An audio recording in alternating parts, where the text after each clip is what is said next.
In this video, I'm going to talk about the 8 trading mistakes a lot of new traders make. Stay tuned.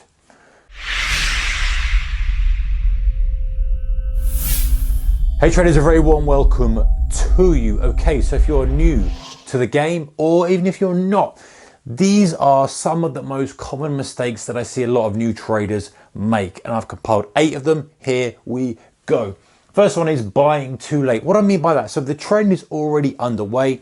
It's gone, it's chugging along. It's had 1 pullback, 2 pullbacks, 3 pullbacks, and they buy too late into the move. Now, let's distinguish this between bull markets, bear markets. Let's just consider this as a trend on a chart. Very often it looks its best when it's about to turn. So they're uncomfortable, waiting. When it feels really comfortable to take the trade, oh, this can't go near, this is just perfectly trend now. They buy. Generally, it's too late and the meat's gone out of the move. It might then consolidate for a little bit. It might even pull back much more deeply before continuing. All these kind of things come into play. And it's very easy to be, as a trader, to fall into the trap of saying, well, I'll wait until I get extra confirmation. And by the time you get confirmation, it's way late. It's way late. Not to say you won't make money from it from time to time, but you're far better off trying to identify, you know, not necessarily the start of the trend, but at least the middle of the trend, and recognizing when potentially, you know, we could be at least having a breather. It may not reverse, but you know, often trends are going to push, backfill a little bit, and push again. You don't want to be caught in that backfill if you're trying to trade with the trend. So being careful about not buying too late, something that a lot of new traders do, and experienced traders do as well. Number 2, trying to call tops or bottoms. So flipping that kind of on its head, being very sure that this is the top, and so ironically, and I can say I've done this myself, ironically, depending on how you're looking at the market, you either think this is the best long ever and you're buying and it's too late, or you think this is the greatest short ever, it's too high, and it carries on further. You tend to misjudge things very easily when you're so engaged with it and so kind of emotional about it. So just being cautious about trying to pick those tops and bottoms. Very difficult to do. A lot of traders can do it, but it's a skill set you need to refine in itself. It's a skill set you need to refine. You need to find the signals, look for the signals that it's going to end, you know, not just your chart patterns, but anything else to determine this, and have more of a system, more of a structured approach than saying, you know what, that's the top, let me go short, and it grinds on and on. Let me go short, it grinds on and on. Short grinds on and on. I've had enough, it's going to go higher, then it rolls over. We've all probably been there and done that. Okay, number 3, guys, peak comfort bragging, as I call it.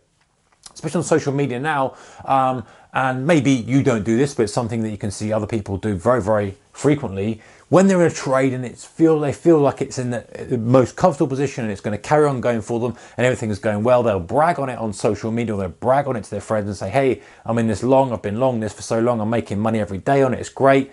That will probably be the time it retraces, it pulls back, it stops them out. So just being aware of that, and maybe you're not necessarily bragging about it, but just recognizing a self-awareness perspective. Hey, if I feel really comfortable with this trade and I feel like it's always going my way and it's never going to turn around on me, and I kind of feel too relaxed with it, maybe I need to reassess it and make sure that I still want to be in that trade.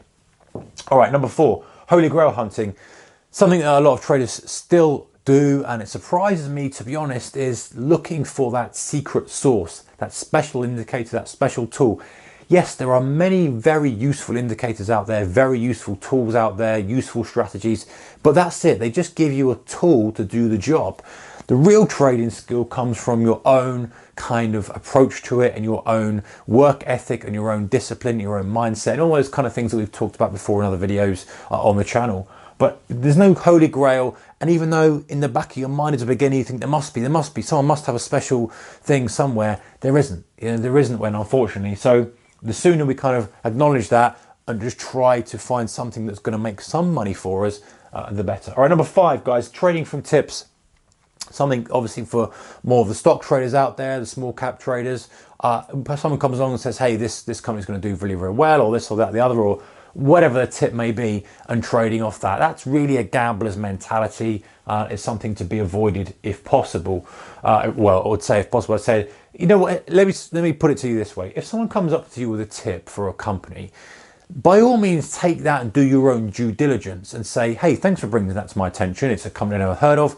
Then go and use your process that you've got ironed out, whatever that may be, for buying this company, for buying this trade, or doing this trade. You know, you're running through the fundamentals if that's part of your strategy. You're running through the technicals if that's part of your strategy. All the other things you look at and then make your decision. So, you know, they can be useful, but not just trading blindly off them. All right, number 6, not buying high. You might be thinking, well, what about this buying too late, not buying high? That's trading, guys. You know, that's the way it is. What I mean necessarily by this is, hey, let's say the market's already pushed on aggressively, very aggressively, and it's pulling back. Some traders are reluctant to buy it because it's too high. But in reality, you know, the number it's gone to is irrelevant. It's the momentum it's got behind it. It may well have just driven really hard and hasn't even pulled back yet, and it's the first pullback. If you think it's too high, it might just be getting going. So, obviously, you've got to be careful you're not buying too late, but that tends to come in with how many kind of cycles we've had in the trend and how long it's been going on. If something's exploded and it's still high, it could go even higher. So we have to analyze it, objectively and make a decision based on that, as opposed to what we believe is value or not. Number 7, adding to losers. Covered this before, but it's well worth saying again. It's almost like a comfortable thing to do.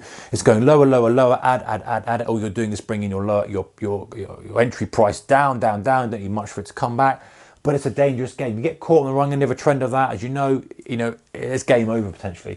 Okay, number 8 is what do I put here? Trading hunches. That should be a C. Can we just about see that? There we are. Trading hunches. So rather than actually going through analysis and your structure and your trading plan and looking through and making a trading decision, it's like you look at the chart and say, I think that's going up, I think that's going down. I've been guilty of that myself. That's probably a lot of these things that we talk about on this channel and these videos from experience, and I know other people's experiences. You look at something, you think, yeah, that's going up. That it can't go any higher, or that's really going high. And you take the trade, and you haven't really got a justification for it. Maybe you kind of analyze it. You think, well, actually, it's not the best setup. We're in a range here. We've got this, that. The volume's low. We've got a sort of quiet period coming up, and you start to think, actually, it's not a great trade. You lose confidence in the trade. Of course, it goes against you a little bit. You cut it. It's just like throwing money down the drain. So avoid trading hunches. Anyway, guys, that's 8. There are probably 8,000 of them, but that's the starting point. Let me know in the comment section below any that you have made or any that spring to mind for you. And otherwise, good trading. Take care. Keep the risk managed. See you in the next one. Goodbye.